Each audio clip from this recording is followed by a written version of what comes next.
हमरा के इंसाफ दिलाई थी, हमरा के इंसाफ दिलाई थी। अररिया के जोकीहाट में अभी हम हैं, जहां पर 27 जून को 30 वर्ष के एक युवक इस्माइल की पीट कर हत्या कर दी गई थी। हम पीड़ित परिवार से मिलेंगे और उस स्थल पर भी जाएंगे जहां पर यह घटना हुई थी और तमाम पहलू को आपके सामने लाएंगे कि 27 जून को यहां पर क्या कुछ हुआ। 27 जून 2021 को बिहार के अररिया जिले में इस्माइल नामक एक युवक की पीट कर हत्या कर दी गई। हत्या हुई है और पीट कर हुई है। इससे न प्रशासन को इनकार है, न आरोपी पक्ष को, न ही पीड़ित परिवार को। लेकिन इस्माइल की लिंचिंग किन परिस्थितियों में हुई, इसके पीछे आरोपी पक्ष के पास एक कहानी है जिससे पीड़ित पक्ष असहमत है। मामला जिले के जोकीहाट थाना अंतर्गत चकई पंचायत का है, जहां पड़ोस के ही कुरसेल पंचायत निवासी इस्माइल की मॉब लिंचिंग कर दी गई। 30 साल के इस्माइल के परिवार में 2 बीवियां, 3 बच्चे और बूढ़ा बाप है। एक कच्चा मकान है जिसकी दीवारें मिट्टी, बांस और टीन की बनी हैं। एक सफेद प्लास्टिक घर के छत का काम कर रहा है। बेवा हो चुकी बीवी मुसर्रत का रो रो कर बुरा हाल है। अपने तीनों बच्चों का हाथ पकड़कर इस्माइल की दूसरी पत्नी हुस्नेरा के साथ कच्चे मकान से लगकर बैठी है। गांव की महिलाओं ने मुसर्रत के चेहरे पर पानी डाला तो बेहोशी की अवस्था से बाहर आई और बताया कि इस्माइल पहले दिल्ली, पंजाब में काम करता था, लेकिन लॉकडाउन के बाद घर पर ही रहकर बिजली का काम करने लगा। उसी से परिवार का भरण पोषण होता था। कितने लोग हैं आपके परिवार में, कितने बच्चे हैं? 3 बच्चा। क्या क्या उम्र होगी बच्चों की? एक जनक 5 साल, एक जनक 3 साल, एक जनक 10 साल। एक 5 साल का है, एक 3 साल और एक 2 साल का है। बिजली के मिस्त्री थे, बिजली का काम किया करते थे। दिन में कुछ लोग आए और कहा मेरे यहाँ बिजली का तार लगा दो। जब उन्होंने कहा कि हमें आज फुर्सत नहीं है, हम नहीं जा सकेंगे, कुछ काम है, जिसके बाद वे लोग चले गए। रात जब बिजली गई तो मेरे पति तार लगाने लगे। उन लोगों ने काम करते हुए देख लिया और उन लोगों ने रात में फोन करके बुलाया। जब नहीं गए तो यहाँ लेने के लिए वे लोग आए, जिसके बाद मेरे पति उन लोगों के साथ वहाँ तार लगाने के लिए गए। उसके बाद मैं उनका इंतजार करने लगी, वे अब लौट आएंगे, लेकिन इंतजार करते करते रात हो गई। पहले भी ऐसा होता था, कभी कभी रात में घर नहीं आते थे, मायके चले जाते थे। मुझे लगा कि किसी संग साथी के साथ होंगे। सारी रात इंतजार करती रही। सुबह 9 बजे पता चला कि मेरे पति की मौत हो गई है। उनको मारकर फेंक दिया है। इसके सिवा और क्या कहें भैया। मेरा बच्चा अब किसको बाप कहेगा? हमको कौन इंसाफ दिलाएगा? हमको एक बेटी है, 2 बेटा है, कौन कमाकर खिलाएगा हम लोगों को? मेहनत मजदूरी करते थे तब हम लोग खाते थे, अब हम लोगों को कौन खिलाएगा? कौन इंसाफ दिलाएगा? मजदूरी करके कमाते थे, बिजली का काम करके कमाते थे, तब खाना खर्चा चलता था। जब से लॉकडाउन लगा था, दिल्ली पंजाब नहीं गए, घर में ही काम करके कमाते खाते थे। पहले दिल्ली पंजाब में रहते थे, जब से लॉकडाउन लगा तब से हम बाहर जाने नहीं दिए। कहें यहीं रहिए, वहाँ लंबा लॉकडाउन लग जाएगा, तब क्या कीजिएगा? यहीं रहिए, जो कमाइएगा सब खाएंगे, भूखे रहेंगे तो सब साथ में रहेंगे, और इसके सिवा क्या कहें? इतना राज्य खवाते सब मापते खबो, भूखलो रहो सब मापते रहो, आरी कर सिवा की कहूं। इस्माइल के 61 साल के पिता शोएब को 3 छोटे छोटे बच्चों की फिक्र सता रही है। उन्होंने बताया कि लॉकडाउन के बाद इस्माइल गांव में ही मजदूरी और बिजली का काम करता था। अक्सर पड़ोस के गांव चकई दूध लेने जाता था। उस दिन भी ऐसा ही हुआ। क्या करते थे वो? मजदूरी करता था, क्या करेगा? उनकी बीवी बता रही बिजली का काम करते थे ना? हाँ, बिजली का। पहले बाहर रहते थे? हाँ, पंजाब में। पंजाब में क्या काम करते थे? वो किसान का काम करता था, बिजली का काम भी करता था। अच्छा। हाँ। और लॉकडाउन जब से हुआ वो घर पे रह के हाँ, बिजली का काम करता था? हाँ। गांव में किसी का बिजली खराबी हो गया, बुला करके ले गया, उसका ठीक कर देता था। आप अपने FIR में जो आवेदन दिए उसमें लिखे दूध लाने गया था वो चकई। हाँ, तो चकई से क्या आप लोग रेगुलर हमेशा दूध लेते थे वहाँ? हाँ, बराबर जाते हैं। बराबर जाते थे। हाँ। तो कैसे क्या पता चला, क्या कुछ मामला हो बताइए? बोला कि दूध लेने के लिए गया था, और उसके बाद उसको फिर वहाँ से आया घर से फिर बुला करके उसको लेके गया। आपके सामने? नहीं, हम नहीं थे, नहीं, हम वहाँ बेटी के यहाँ थे। अच्छा, आप बेटी के यहाँ रहते थे? तो हम बेटी की यहाँ वो यहाँ घर से उठा के ले गए, समाज में जो बोला तो वो हम सुनेंगे, ये बात हुआ। तो बेटा यहाँ अकेले रहता था? हाँ अकेले रहता था। और उनकी जो बीवियाँ हैं, दोनों बीवी? वो दोनों बीवी, वो भी लैयर में था, ये भी लैयर में था। दोनों अपने अपने नहीं रहते। हाँ। अभी क्या मांग करते हैं आप? बेटा चला गया, आपको क्या मांग करते हैं?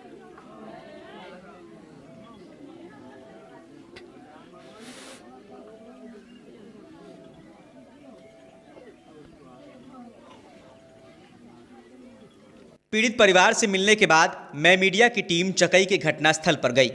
रितेश यादव और नितेश यादव के इसी घर पर भीड़ ने इस्माइल को पीट पीट कर अधमरा कर दिया था, जिसके बाद वो इस्माइल को अस्पताल ले गए, लेकिन तब तक काफ़ी देर हो चुकी थी।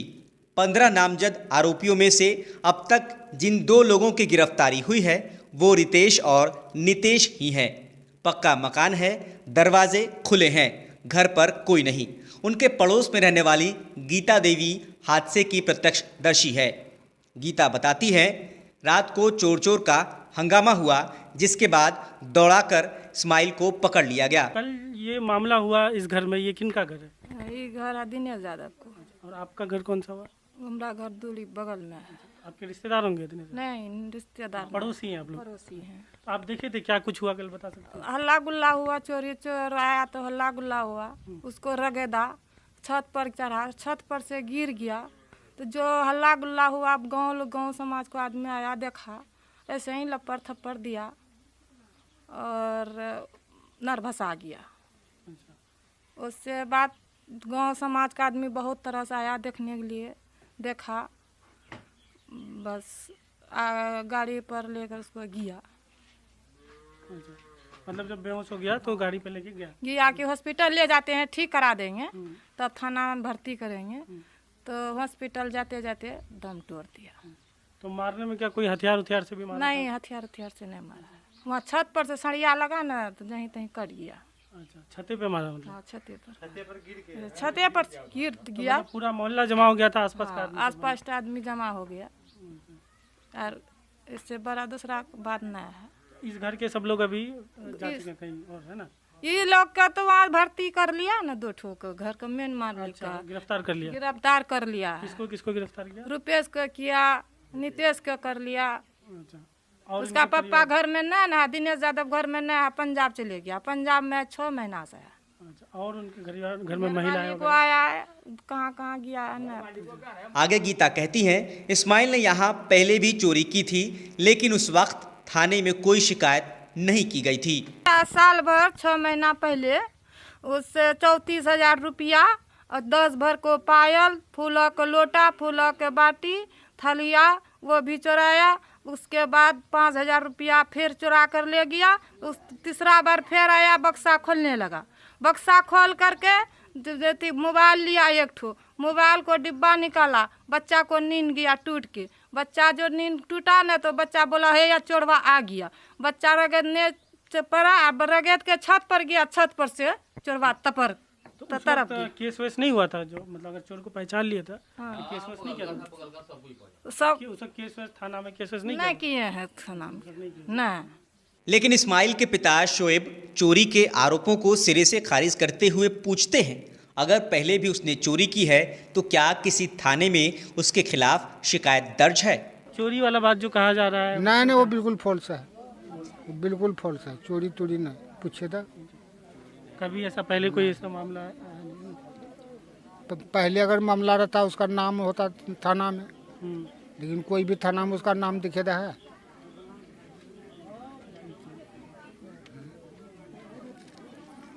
पहले कभी ऐसा कुछ कभी नहीं? कुछ नहीं, मतलब फॉल से मतलब लगा देता है कि ऐसा अखबार नहीं वैसा।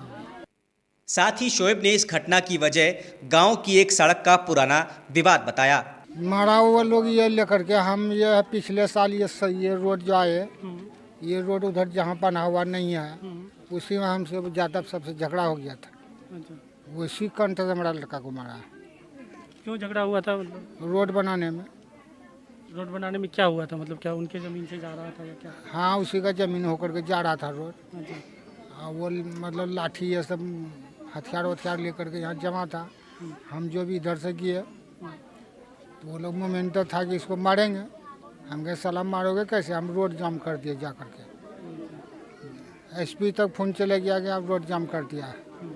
तो हमारा पंचायत का मुखिया को इस पर फ़ोन किया, इस बात को बैठाइए।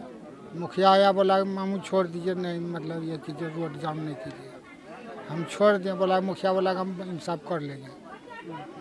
तो हम छोड़ दिए, वो इंसाफ भी नहीं हुआ, कुछ नहीं हुआ, रोड भी नहीं बना है। पूरे मामले पर अररिया एसडीपीओ पुष्कर कुमार कहते हैं चोरी और विवाद दोनों पहलुओं पर अनुसंधान किया जा रहा है। मुख्य अभियुक्त रितेश और नितेश की गिरफ्तारी हो चुकी है। कुछ आरोपी दिल्ली में रह रहे हैं, उसकी भी जांच की जा रही है। सूचना मिली थी कि रुपेश और नितेश यादव के घर पर जो है मृतक जो है चोरी करने के लिए घुसा था और उसके बाद वहाँ पर ये लोग उसको पकड़ लिए और पकड़ने के बाद इन लोगों के द्वारा और अन्य ग्रामीणों के द्वारा मारपीट किया गया और मारपीट करने के बाद उसको हॉस्पिटल लाया गया, लेकिन हॉस्पिटल में इलाज के क्रम में उसकी मृत्यु हो गई। अब इसमें जो है सो मृतक पक्ष का कहना है कि नहीं हम लोगों का कुछ विवाद भी था, तो ये सब अनुसंधान का सब्जेक्ट है कि क्या है। जैसा कि लोगों का ग्रामीण लोग का कहना है कि वो जो है कुछ सामान चोरी कर रहा था घर में, तो ये दोनों बिंदु पर जांच करने की है और मृतक के जो फादर है उसके बयान के आधार पर प्राथमिकी दर्ज किया गया है और त्वरित कार्रवाई करते हुए इस घटना में संलिप्त दोनों मुख्य अभियुक्त जो है रितेश और नीतीश उसको गिरफ्तार करके आज जेल भेजा गया। सर उसमें कितने लोगों पर प्राथमिकी दर्ज की गई? प्राथमिकी 15 लोगों पर दर्ज किए, 15-16 लोगों पर किए, लेकिन इसमें जांच का विषय कुछ लोग बाहर भी हैं जो दिल्ली में रह रहे हमारे, उनका भी नाम है, तो उसमें छानबीन करके जांच किया जाएगा। जो दोषी होगा वो बख्शे नहीं जाएंगे और निर्दोष को जेल नहीं भेजा जाएगा। इस्माइल एक प्रवासी मजदूर था, एक इलेक्ट्रीशियन था या एक चोर था, चाहे वो कोई भी हो, लेकिन कानून की नज़र में एक आम 30 वर्षीय युवक की हत्या हुई है, उसकी लिंचिंग हुई है और उसे इंसाफ ज़रूर मिलना चाहिए। लेकिन मुझे और आपको इस बात को भी ज़रूर सोचना चाहिए कि हम जाने अनजाने में जो किसी भीड़ का हिस्सा बन जाते हैं, ये कितना सही है।